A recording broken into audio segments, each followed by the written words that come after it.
Get to your forecast. Great weekend. Hope you got to enjoy it because things are changing and changing big. You heard a little bit of it. We're going to hear more. Robert Suhr with the details of what's going to be happening as we move into our work week.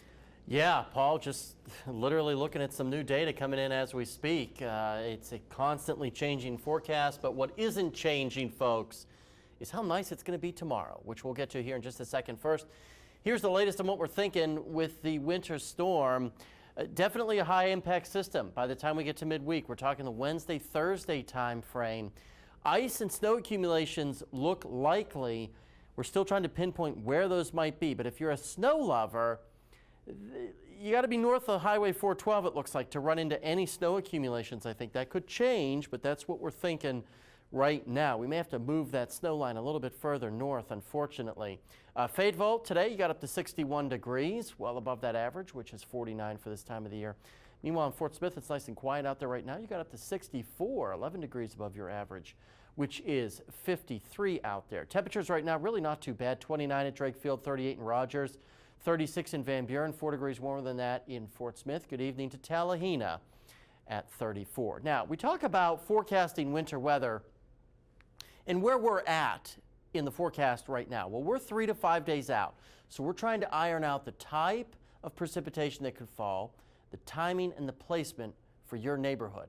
Next couple of days, we'll iron out those forecast specifics, and we're talking about snow accumulation maps, ice accumulation maps, those types of things. So I want to roll through what we're dealing with here. So Tuesday's an impact day, rain for everybody. There's no problems on Tuesday, just a gray, wet day. As we get into Wednesday, especially late Wednesday morning and Wednesday afternoon, you start to see these pinks roll in here. Northwest Arkansas first. That's where they could see the mix of sleet, freezing rain, maybe a little bit of snow out there. Now, some of the latest data that I was just looking at is showing the potential for a several-hour period Wednesday night and into Thursday of some extremely heavy sleet, not snow, just plain old sleet in Northwest Arkansas. Again, the models are constantly changing and going back and forth, but what you will notice is a prolonged icing event possible for the River Valley. And this particular model is showing a lot less snow and a lot more ice. That's not what I want to see, unfortunately. I don't think that's what anybody wants to see, is a prolonged period of ice, but that's what the models are hinting at right now. And then maybe some leftover snow showers as we get toward Friday morning, which could be very cold. Depends on how much snow we get. If we have a deep snowpack, we could be looking at temperatures at or slightly below zero. Confidence in the threats are pretty high, especially freezing rain, accumulating snow, travel impacts. Still trying to iron out the details of where that line of sleet. If we get a lot of sleet, we won't get a lot of snow. So keep that in mind. We won't see any of that tonight. We'll see temperatures mostly parked right around the freezing mark. And then tomorrow, look at these numbers. Forget about the winter storm for a day and enjoy Monday, because it will be the best day of the week. Trust me on that one, with temperatures in the mid to upper 60s.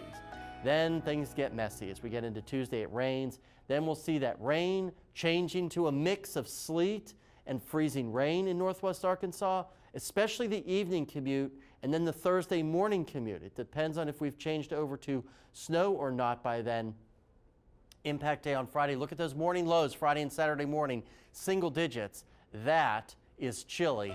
Same thing in the River Valley, Paul. I want to say that meteorologist Martin Lauermore will have an update to the forecast tomorrow morning, and Chief Meteorologist Darby Bybee will be in tomorrow night. He'll probably have a first look at snow and ice totals sometime tomorrow evening, possibly.